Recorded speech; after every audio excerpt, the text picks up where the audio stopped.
Good afternoon, everybody, and welcome to the MISANO International Marco Simoncelli circuit. We are here for the fourth round of the European Junior Cup, and on my right I have Jerry Bryce. Welcome, Jerry. Good afternoon. And on my left I have Kyle Smith. Welcome. Hi, good afternoon. Kyle is a rider of the Supersport World Championship, and the weather has been good so far. We have few clouds, but the forecast is being positive, and we are ready to another exciting race from this big group of young kids. We just see Ann Summer, the pole position man rider. This rider leaded the field for the whole weekend. He had a great free practice, and only on 5 laps he got the fastest lap. Yeah, Hannes had a great session qualifying again. Very good strategy and conserved his tyres for the race. Dorian Levere in second place.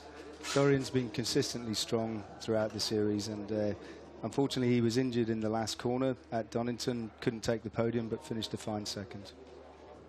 The next is Giuseppe De Grotola. Yes, Giuseppe De Grutola, winner of the last round in 2015, or the last race in Misano in 2015. He won here. There was an Italian podium 1 year ago, and this is Mika Perez from Spain. He won. He's saying goodbye to our good friend Luis Salom, and he won the last race in Donington. So through that he got the leadership of the championship. Yeah, it was a really exciting race. Hannes led almost the full race, but then ran off track twice and in various incidents, but still recovered for 6. So he'll be looking now to catch Mika back up.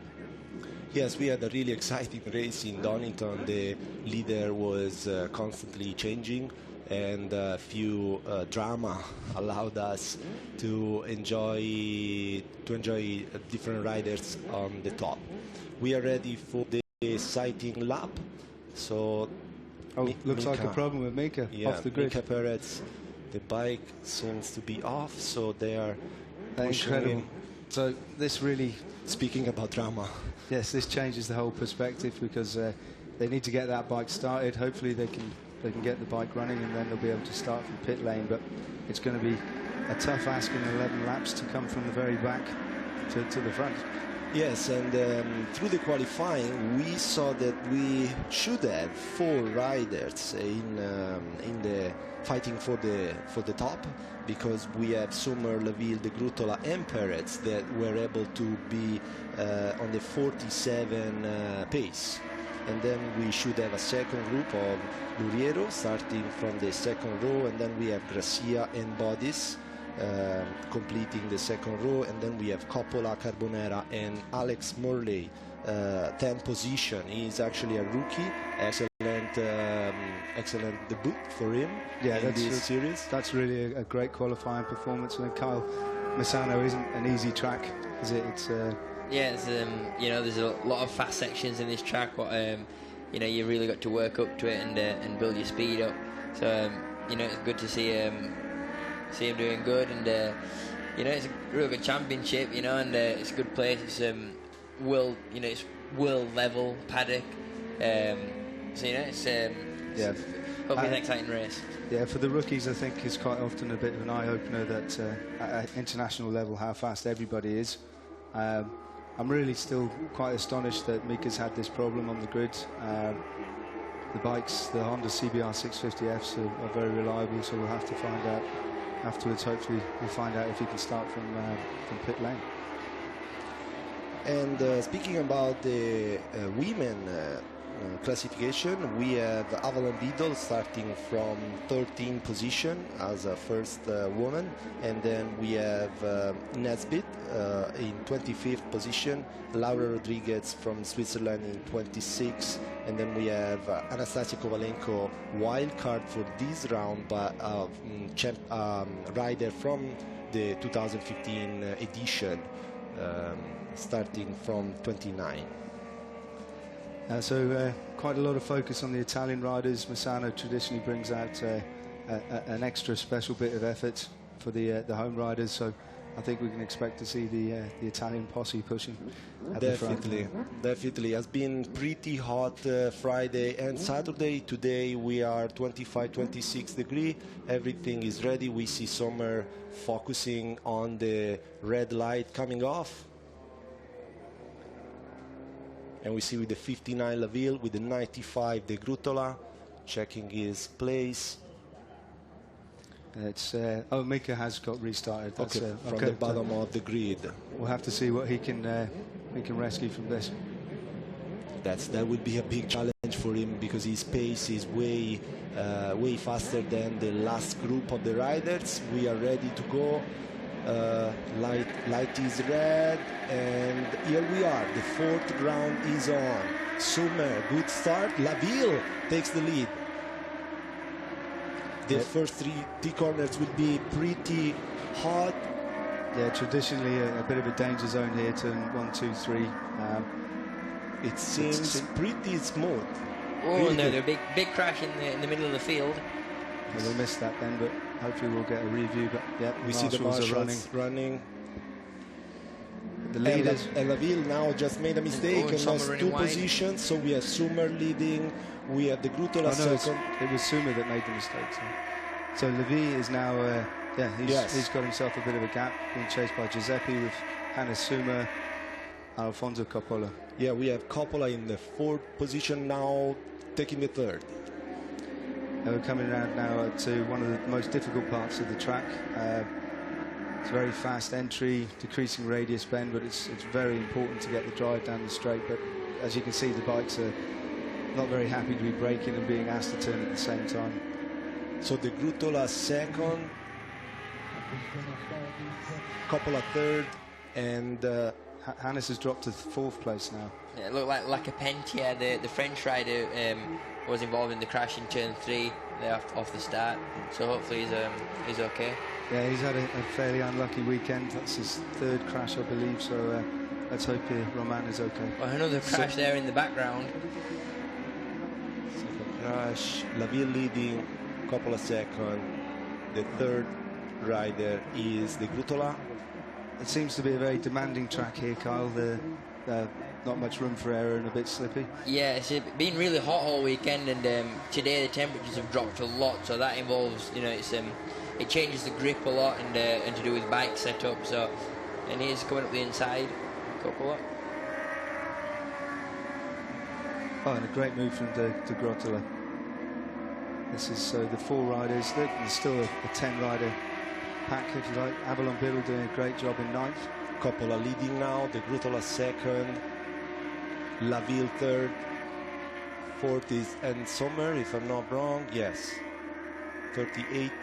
And then we have in 5th position Bodies.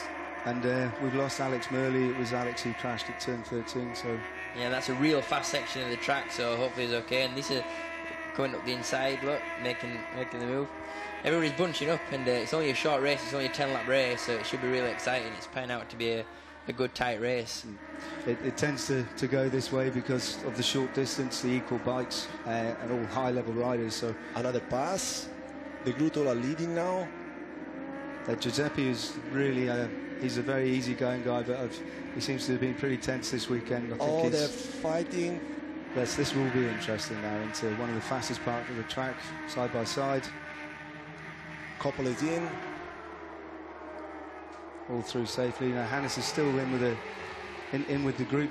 Hannes Sommer's probably one of the most intelligent riders. He will use strategy. He'll know that Mika's out, and he'll be looking to take the points if he can't take the win. And we already have Mika Perez in 10th position, Avalon Biddle in 9th, and Drayton Daniel from UK in 8th. Then we have Loureiro in 7th. That's an incredible recovery from Mika Perez to come from the back of the grid to 10th place in 1 lap. We're just trying to see the actual straight. Coppola still leading, De Grutola second. So he's actually 2.6 seconds from the lead, Mika Perez. So. And Sommer just passed in 3rd position, and then Laville in 4th at the moment. It's a very difficult race to commentate on because the lead is changing literally corner by corner, but we'll try to keep you up to speed. Yeah, well, I really thought Hans Sommer would run away with this race. It looked like all weekend through qualifying and through practice he had the pace. True. And now they're putting up a real good battle, these Italians. And Mika's now just passed. I believe he passed Daniel Drayton, so that will be up into 8th place. Yeah, and he's just done the fastest lap of the race, so he's putting his head down. He wants to get a good result out of this one.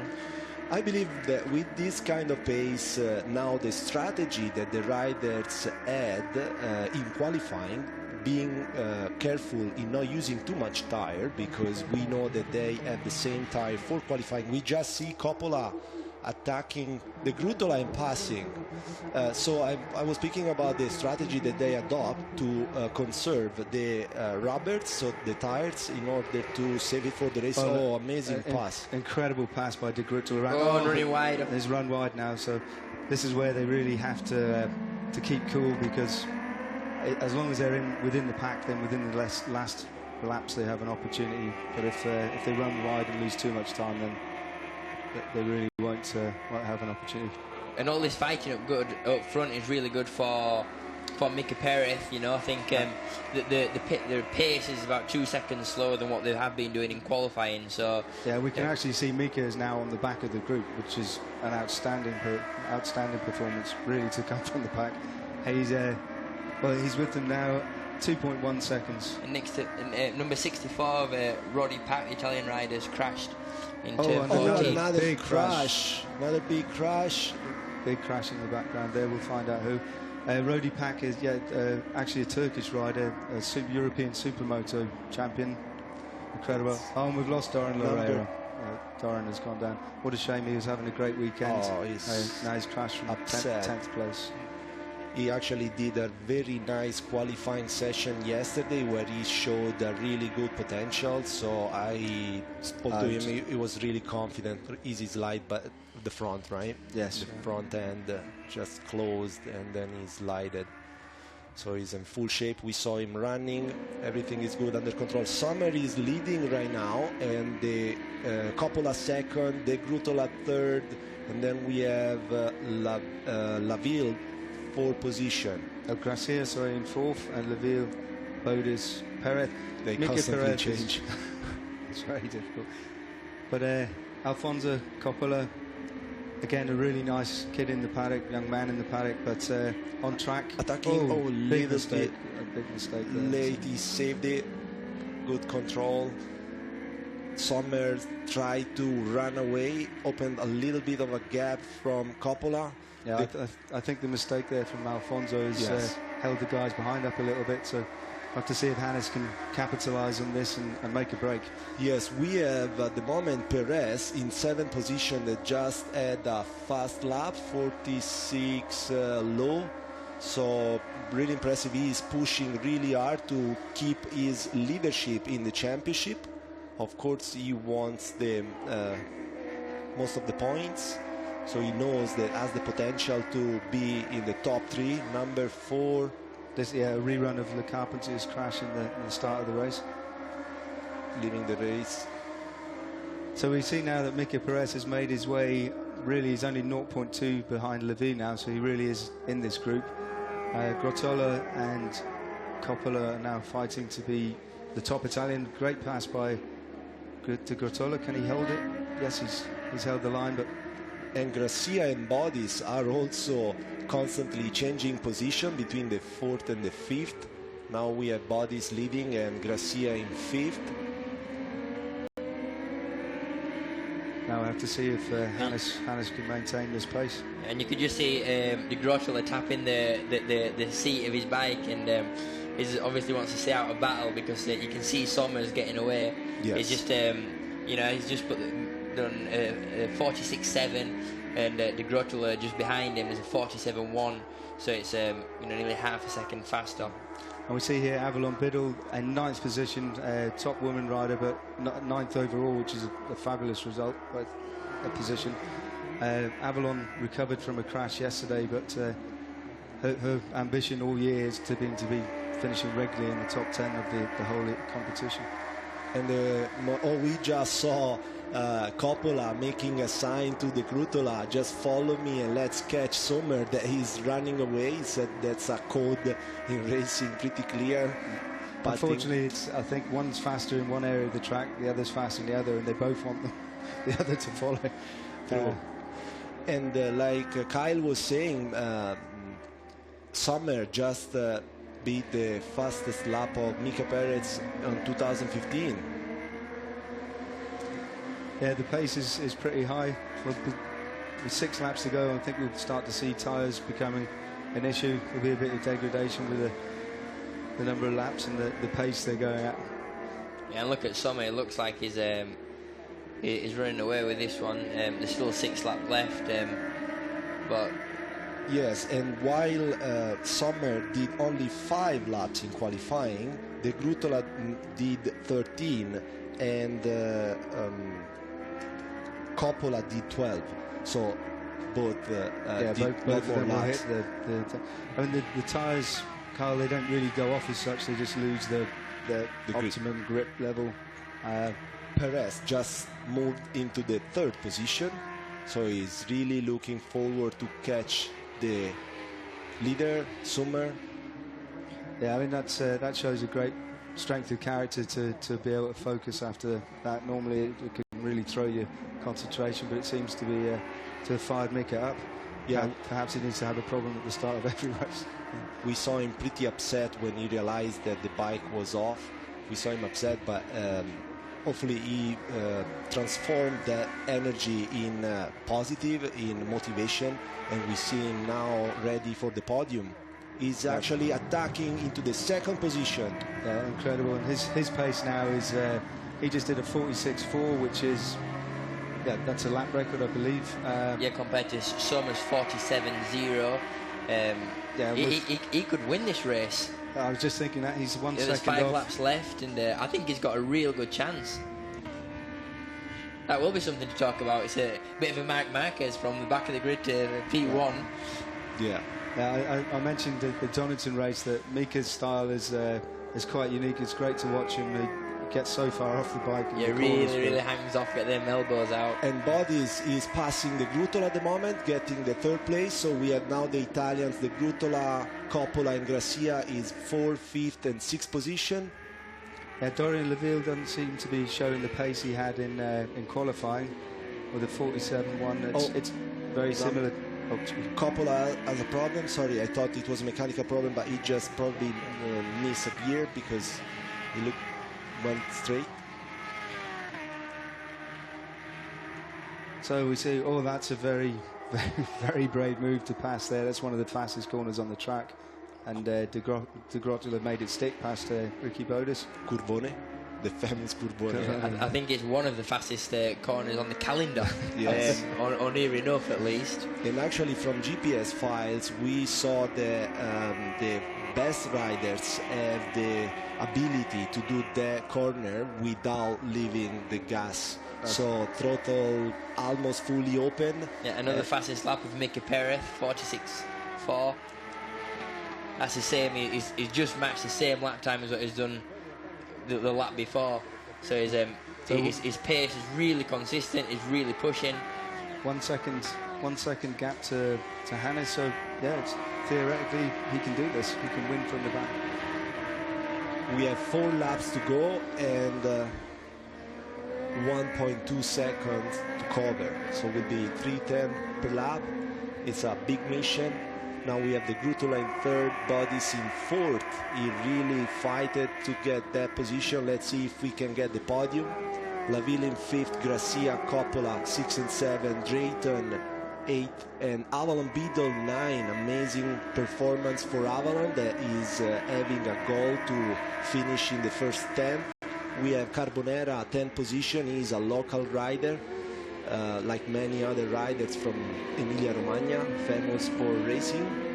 Bester in 11, Noderer, Caracostas in 13, Clerc 14, and the last rider getting point is Zetti, that is a wild card, I guess. Yes, Alessandro Zetti is one of the youngest riders. Actually, trains in Spain at the Full Gas Park. He's being coached by Kev Coughlin, who's recovering from injury, but Kev's a great rider. I hope to see him back next year in World Superbike. Interesting now, Mika's pace seems to have slowed down. Kyle, do you agree? Sometimes it's easier to chase them down than actually to lead away. I think maybe he's lost the toe a little bit from Hannes. I think it's always easy to follow than to lead.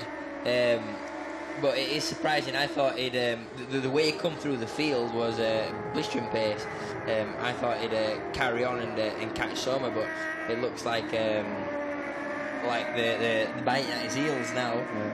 It could indeed be he's taken he's warmed the tyres a bit to have that pace. Yeah, possibly pushed it too hard at the beginning of the race, but De Groote looks like he's really gonna give it a shot. Yeah, he's settled into a pretty good rhythm. He's just 46.9 from De Groote there, so only a tenth faster than Perez, but when you're that close, it's within striking distance.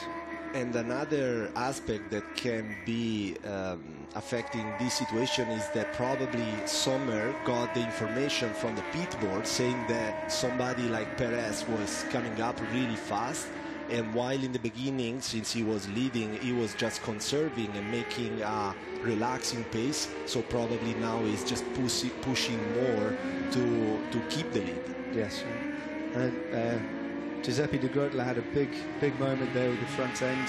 We saw his bike skills are incredible at Aragon. I think 2 times he had massive slides around the big fast left-hander onto the straight, but he rode them out, and he's a really talented young rider. So again, a big pass there. De Groote loaded up the inside of Perez. We could see it coming. He looked really comfortable behind him. So I think that's the same place he passed Coppola earlier, the very fast Coverny. So he's obviously comfortable with the bike and his pace at that corner. So De Groote second now, Perez just behind him, really close. I'm sure he wants the 20 points. He preferred 20 points than 16. And here it is at the end of the straight. Oh, Mika takes the pass. It's difficult, I guess, for Mika. He can't really settle to take the points because there are 4 bikes right behind him. He has no alternative but to push as hard as he can.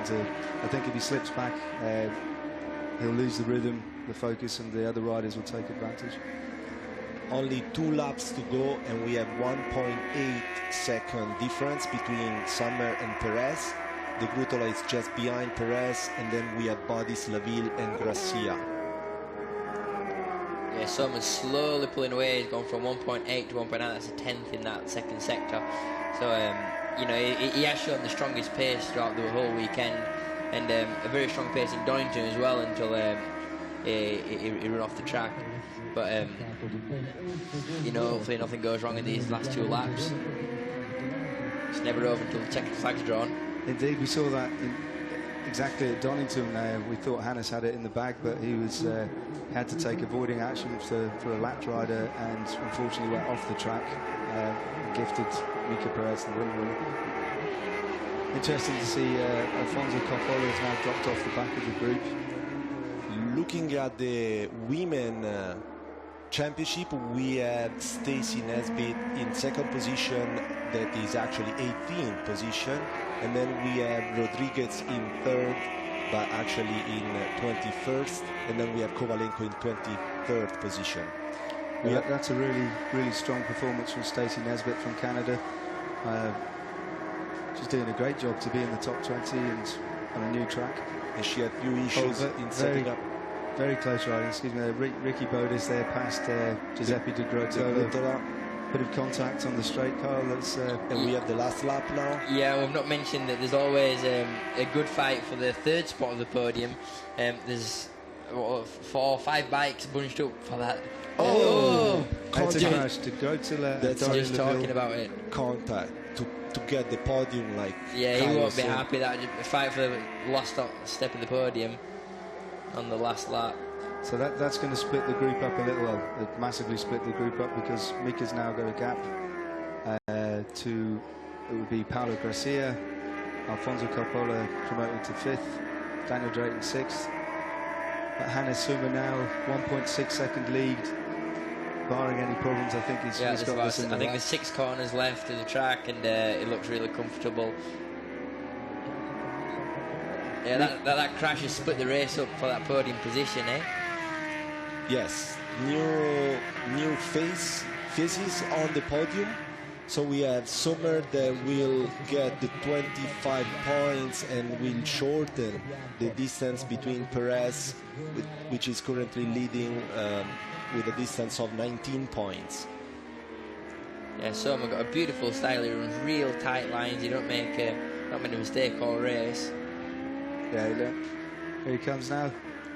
I've seen him working a lot on the chronological sheets during the weekend, and so really professional approach, and he deserves it.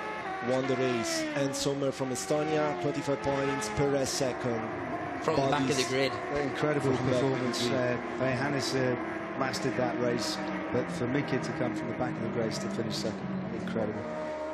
Then we have Gracia in 4th position, following Bodies, and then we have Coppola in 5th. So Italians 4th and 5th. Then we have Drayton, which actually suffered an allergy reaction this weekend. Yes, another Italian, Carbonero, Michael Carbonero, an amazing result for Avalon Biddle to come in 8th. Byron Bester in 9th. Gabriel Norderer, another rookie, in 10th. From Greece, Karakostas in 10th. Swiss rider Theo Clerc in 12th.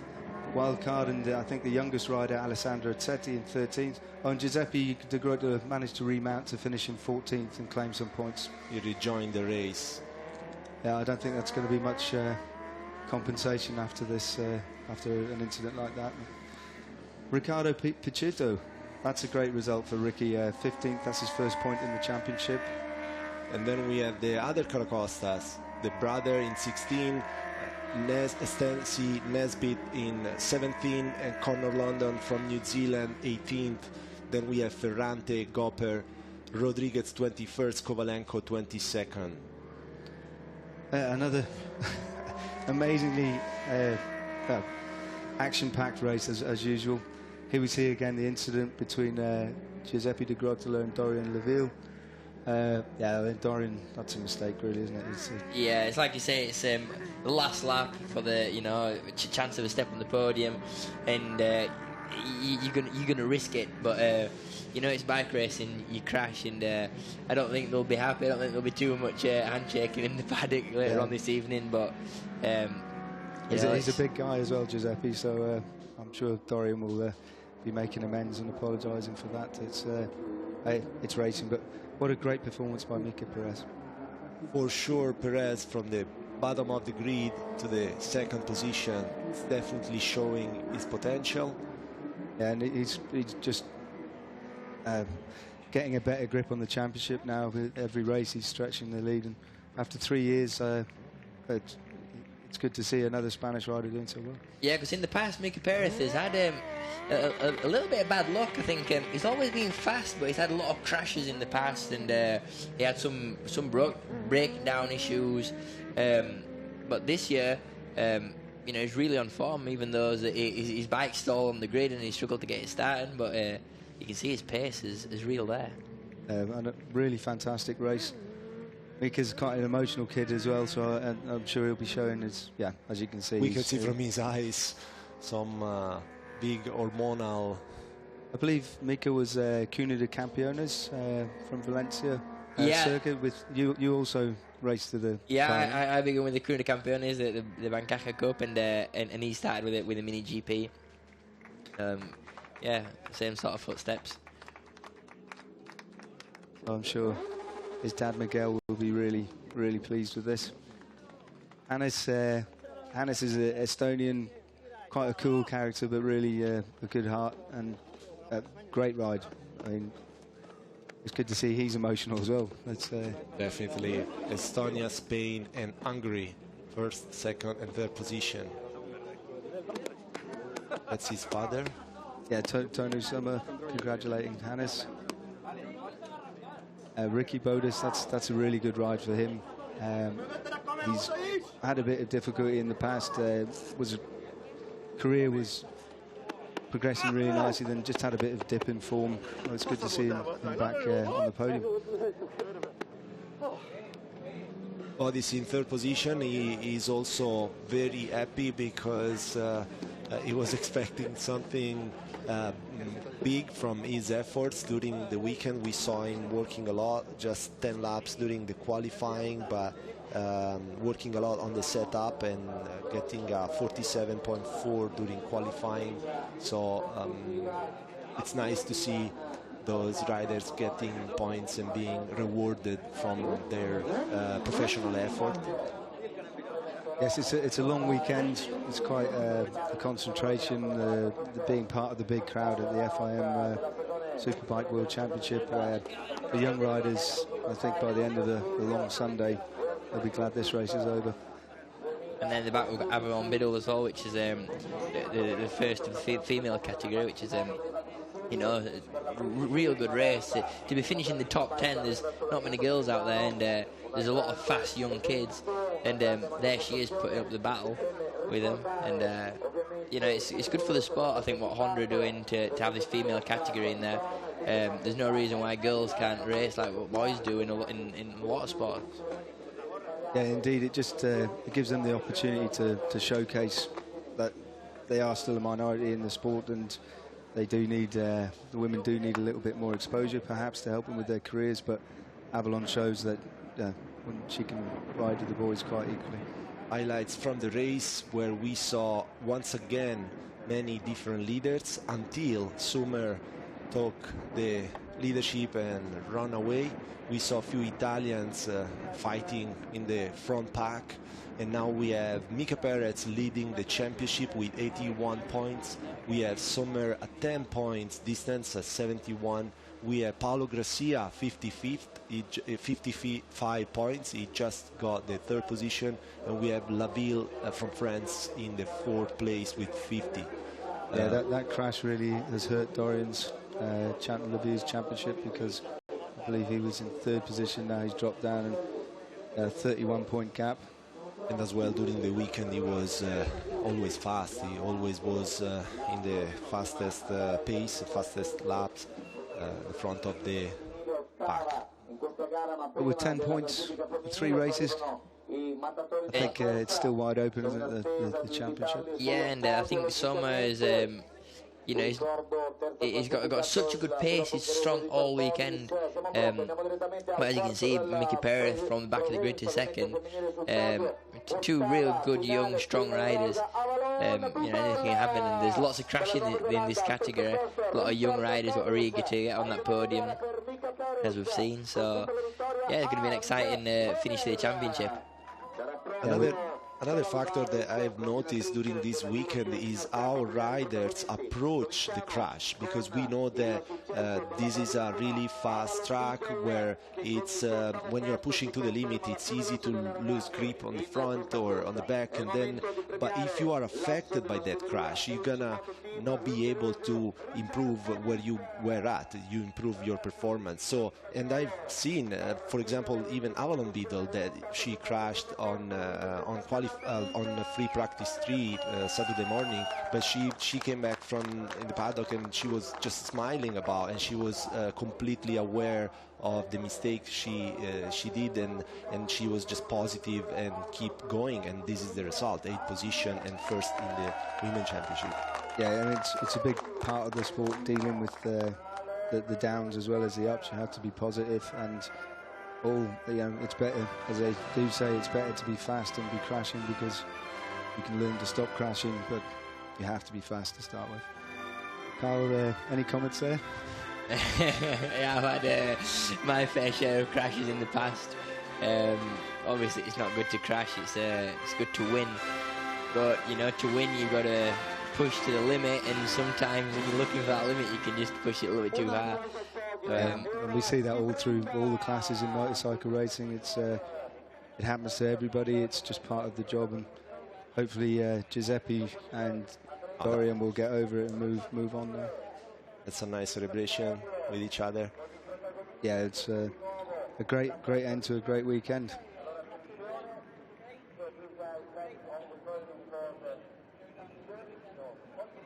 I don't know if these kids are old enough to be drinking that Prosecco champagne, are they? It's, I was thinking. I believe it's non-alcoholic Prosecco lookalike. Oh, okay.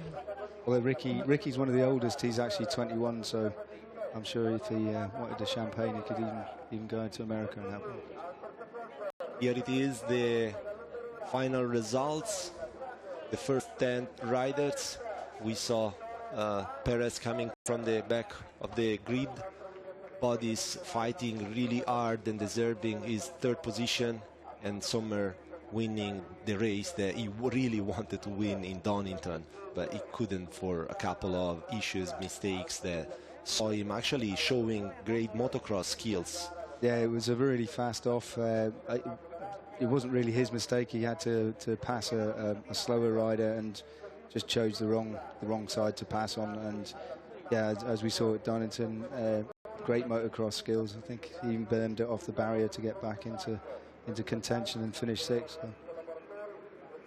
This is the championship standings, and everything is still open. We have 75 points for the last 3 rounds, so a lot of things can happen. We have Germany, Spain, and France. Yeah, we'll be finishing at Jerez. Highlights from the race.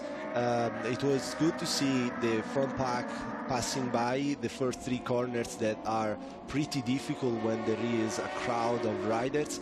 We slightly saw a crash in the central part of the group. This was Loureiro sliding, closing the front, and this is the pass that decided the winner. Yeah, that was Hannes taking control of the race. And then we see Mika coming through. That's the contact. Now we will see the contact between Laville. It's this one. Yeah, there was really that's a mistake on Dorian's part, I think, because there was no way to go through there. And in the end, an emphatic victory for Hannes to make up for Donington. It's a disappointment.